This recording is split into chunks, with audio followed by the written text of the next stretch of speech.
Ouverture à Abidjan de la 5e édition du Salon de l'imprimerie et des arts graphiques, l'édition du SIAG 2019 sous le signe de l'innovation. La législation des prix de transfert d'actifs corporels et incorporels au centre d'un atelier de formation. Une cinquantaine d'auditeurs et cadres d'entreprises de la sous-région y ont pris part. Démarrage d'un séminaire de formation axé sur le processus d'identification et de description des zones marines. Une initiative du Centre ivoirien anti-pollution SIAPOL. Nous y reviendrons. Merci de nous rejoindre pour le journal. Le SIAG, entendez, le Salon de l'imprimerie et des arts graphiques, a ouvert ses portes ce mercredi 9 octobre à Abidjan. Cet événement, qui est à sa 5e édition, est un rendez-vous incontournable des professionnels du secteur. Cette année, le SIAG innove avec un programme alléchant pour permettre aux visiteurs et aux exposants de faire de bonnes affaires. Nos reporters Emmanuel Bonzo et Richard Akeke ont pris part à l'ouverture de ce salon.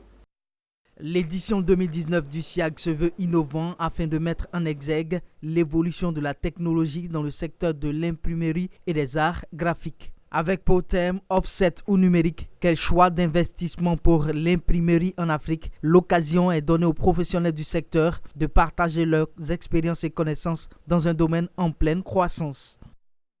Nous innovons pour cette 5e édition avec des panels, des conférences, des ateliers. Et aussi, on a un espace B2B dédié aux professionnels de ce secteur. Plusieurs spécialistes de l'impression créative et innovante, ainsi que des experts des technologies de l'information et de la communication prennent part à ce salon. Représentant le ministre Sidi Touré de la communication et des médias, parrain du SIAG 2019, Rosine Anokakou a livré le message du porte-parole du gouvernement, déclarant que l'imprimerie et les arts graphiques sont aujourd'hui des instruments de développement et de création d'emplois pour le pays. Il est aujourd'hui indéniable que les technologies de l'information et de la communication, ainsi que la généralisation de leurs usages, sont un des facteurs de développement et de création d'emplois, de même qu'elles favorisent la diffusion des savoirs et participent à l'amélioration des conditions de vie des populations. Le salon de l'imprimerie et des arts graphiques constitue une opportunité pour les professionnels de montrer leur savoir-faire et présenter les innovations technologiques du secteur. C'est également une lucarne pour un public averti et passionné de s'imprégner des évolutions du domaine de l'imprimerie et des arts graphiques. Nous sommes spécialisés dans tout ce qui est matière première pour les machines offset. Et on espère que voilà, on se fera connaître à travers ce salon du SIAG. Notre ambition, c'est de venir sur le continent africain. Donc voilà, c'est notre première visite en Côte d'Ivoire. Donc nous sommes là pour une visite au salon et bien aussi pour voir un peu déjà l'avancée au niveau de la technologie. La 5e édition du SIAG se tient du 9 au 10 octobre 2019. 3 jours au cours desquels panels, conférences et ateliers de formation vont constituer le menu de ce salon prévu pour recevoir environ 15 000 visiteurs. Plus de 50 auditeurs et cadres d'entreprises de la sous-région ont pris part à une formation sur la législation des prix de transfert d'actifs corporels et incorporels à Abidjan. Cette formation vise à faire une large diffusion sur les nouvelles tendances IFRS et une harmonisation des pratiques de gestion. Le reportage de Mondésir Nascimento Odjifini et Ismaël Doza. Ils sont 30 auditeurs et une vingtaine de cadres d'entreprises venus de la sous-région ouest africaine. Ils ont vu leur capacité renforcée sur la législation des prix de transfert au regard des principes de l'OCDE, Organisation de coopération et de développement économique. Ce sont des prix auxquels une entreprise transfère des biens corporels, des actifs incorporels ou rend des services à des entreprises associées. Ces prix sont à l'origine de cette formation organisée par le cabinet KPMG Avocats en vue d'une appropriation par les gestionnaires et auditeurs de l'Afrique francophone subsaharienne. Aujourd'hui, on est à la croisée des chemins en matière de prix de transfert avec toutes les initiatives du BEPS au niveau de l'OCDE. Et tous ces éléments-là ont des ramifications très importantes pour l'ensemble des entreprises au niveau local comme au niveau des maisons mères. On a des principes généraux de l'OCDE décliné sous deux versions, BEPS 1.0 et BEPS 2.0. En ce moment, la Côte d'Ivoire elle s'est approprié le BEPS 1.0, notamment, notamment au niveau des obligations déclaratives, au niveau de la limitation des déductibilités des intérêts. Mais pour ce qui est du BEPS 2.0, lié à l'imposition du numérique, nous sommes encore à la traîne. Pour Jean-Luc Ruel, régional senior partenaire du cabinet KPMG Avocat, en dehors de ces deux BEPS, entendez érosion de la base d'imposition et le transfert de bénéfices, l'Inde a fait une proposition qui devrait attirer l'attention de tous les acteurs de la fiscalité. Et il y a donc trois orientations. Il y a une orientation américaine, une orientation britannique et une orientation indienne. Et l'une de ces options sera retenue en 2020 par l'OCDE, ou bien ce sera une combinaison de ces options selon les secteurs.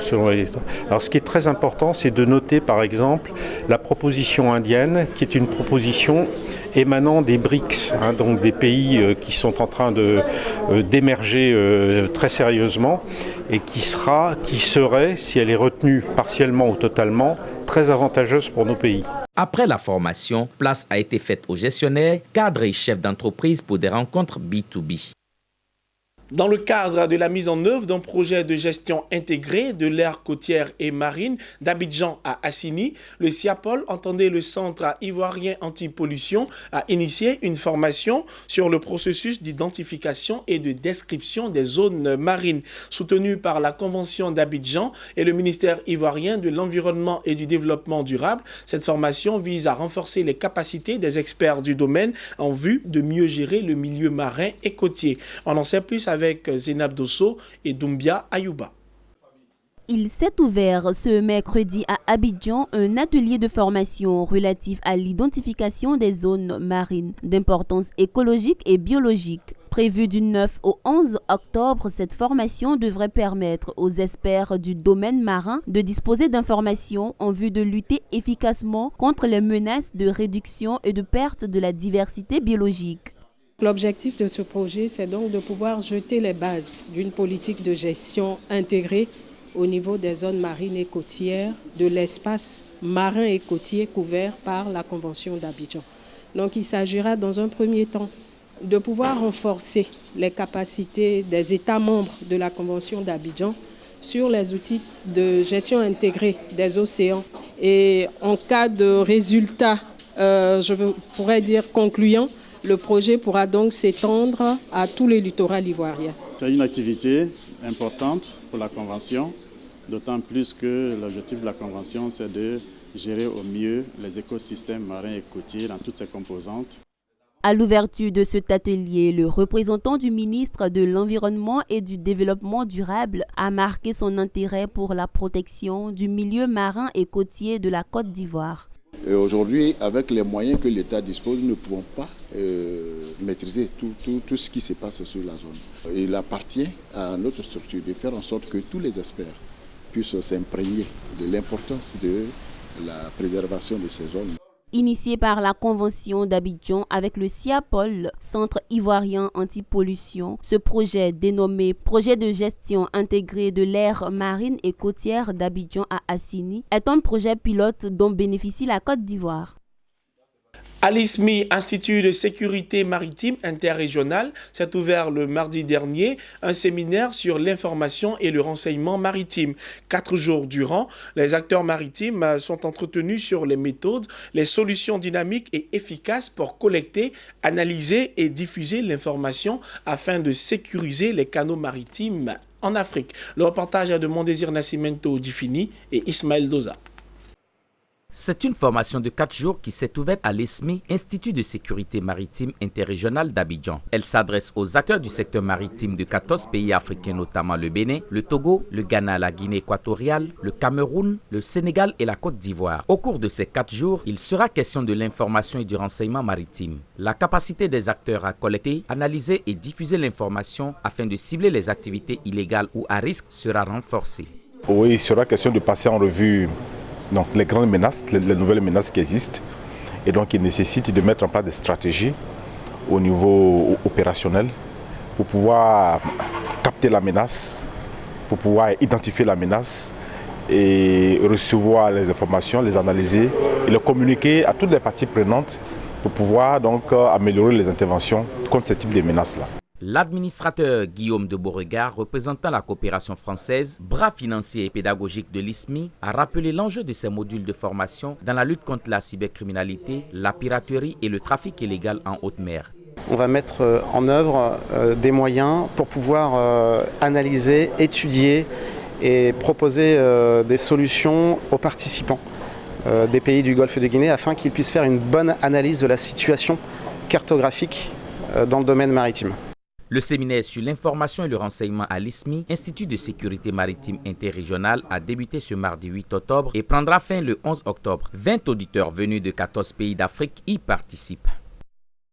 Parlons à présent d'assainissement du secteur des systèmes financiers décentralisés. Le Sénat ivoirien a adopté le lundi dernier à Yamoussoukro et en commission un projet de loi portant règlement des systèmes financiers décentralisés. Ce projet, présenté par le ministre ivoirien de l'économie et des finances, Adama Coulibaly, modifie l'ordonnance 2011-367 du 3 novembre 2011 portant sur la réglementation des systèmes financiers décentralisés.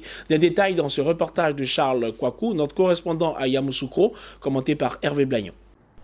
La Côte d'Ivoire en passe de se doter d'une nouvelle réglementation sur les systèmes financiers décentralisés. En adoptant le projet de loi réglementant les systèmes financiers décentralisés, les sénateurs ivoiriens veulent impulser une dynamique nouvelle dans le secteur des institutions de microfinance. Ce faisant, la Côte d'Ivoire se met au diapason des autres pays membres de l'espace communautaire UEMOA, Union économique et monétaire ouest-africaine, et offre aussi bien aux populations qu'aux PME, petites et moyennes entreprises, d'autres voies de financement. D'ici quelques temps, nous allons avoir nos populations qui vont au-delà des facilités existantes pouvoir accéder à des systèmes financiers décentralisés régis par la finance islamique. Je dois signaler également que les petites et moyennes entreprises sont également concernées. Elles peuvent se financer à travers la finance islamique qui obéit à des principes. La finance islamique promeut l'équité. La finance islamique est basée sur trois principes fondamentaux. Le premier principe, c'est l'interdiction des prêts à taux d'intérêt avec souvent des taux usuraires. Le deuxième principe, c'est la prohibition de la spéculation dans toutes les activités au niveau de la finance.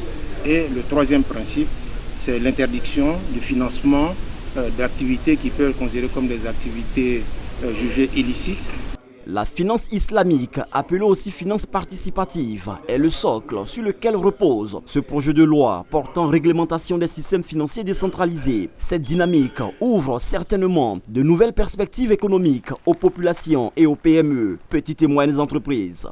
Le gouvernement angolais prévoit d'investir 500 millions d'euros dans la construction de nouveaux systèmes de captation, de traitement et de distribution d'eau potable dans 7 des 18 provinces que compte le pays. L'objectif étant de répondre aux besoins d'amélioration de la qualité et de la quantité d'eau destinée à plus de 7,5 millions des consommateurs, ainsi qu'à atteindre une couverture en eau potable de 80% contre 65% actuellement.